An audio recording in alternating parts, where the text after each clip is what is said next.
Hello மக்களே, சில இறப்புகள் மிகவும் மனதிற்கு வலியை தான் தருகின்றன. இது கட்சிக்காகவோ யாருக்கோ களங்கம் ஏற்படுத்த வேண்டும் என்ற முறையிலோ நான் இந்த பதிவை இடவில்லை.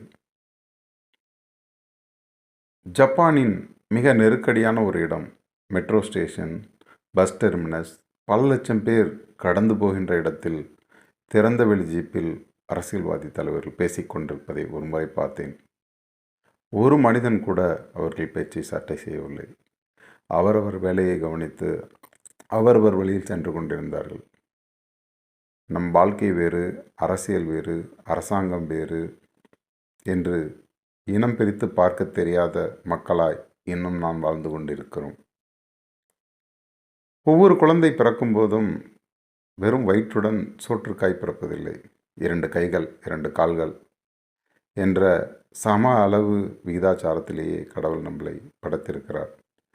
நம் முன்னேற்றத்திற்காகவும், நம் வாழ்க்கை ஏற்றத்திற்காகவும், நம் உணவிற்காகவும் நம் கைகால்கள் உழைத்தாலே போதும், நமக்கு தேவையான வசதிகளும் உணவுகளும் வந்து சேரும். இதை புரியாத மக்கள், யாரோ ஒருவன், ஒரு சினிமா நடிகன் தேவதூதனாய் வந்து என் வாழ்க்கையில் ஏற்றத்தை கொண்டு வருவான் என்று நம்பி இன்னும் எத்தனை காலம்தான் இப்படி கூடித் தெரியும்?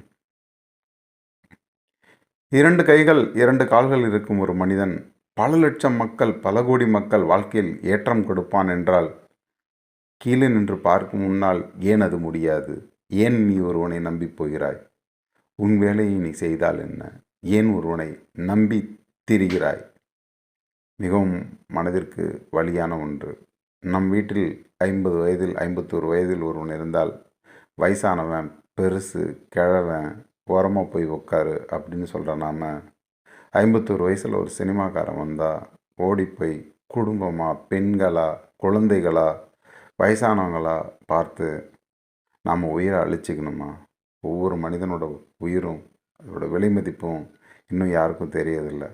அரசியல்வாதிகளுக்கும் நடிகர்களுக்கும் உங்களை பொறுத்த வரைக்கும் அவனுக்கு ஒரு சினிமா டிக்கெட்டு, இவனுக்கு ஒரு ஓட்டு போச்சுன்னு நினச்சிட்டு போயிடுவான். ஆனால் குழந்தையையும், அம்மாவையும், மனைவியையும், அப்பாவையும் இழந்த குடும்பத்துக்கு எவ்வளோ பெரிய இழப்பு, அது அடுத்த 2 தலைமுறைகளுக்கு அவங்கள பாதிக்குங்கிறது தெரியலையே.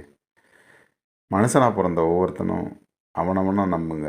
இன்னொரு நடிகனோ இன்னொரு தலைவனோ நம்ம வாழ்க்கையை வந்து பெரிய ஏற்றம் காண்டதாக மாற்றிடுவான் அப்படின்னு நீங்கள் நம்புனீங்கன்னா, அந்த நம்பிக்கையை உங்கள் மேலே வைங்க. அவனை விட பல மடங்கு உங்களால் உங்கள் வாழ்க்கையை உயர்த்திக்க முடியும். ரத்தத்தில் கலந்தது சினிமா அப்படின்னு சொல்லுவான். யார் ரத்தத்தையாவது பாருங்கள்.